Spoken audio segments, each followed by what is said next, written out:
How to turn off email notifications on Pinterest. Are you tired of the email notifications sent by Pinterest? In the video, I'll show you how to disable email notifications from Pinterest. Open the Pinterest app.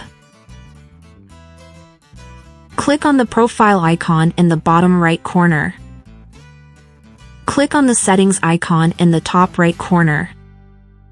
Among the options provided, choose Notifications by clicking on it.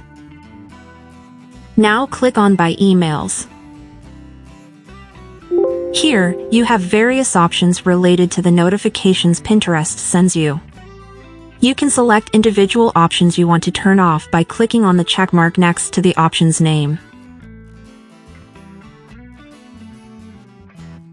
If you want to turn off all email notifications, go back and click on Turn Off All. This way, all notifications will be disabled. Confirm by clicking on Turn Off All. If at any point you want to start receiving email notifications again, click on Enable Email. Like the video if you found it helpful and subscribe to our channel.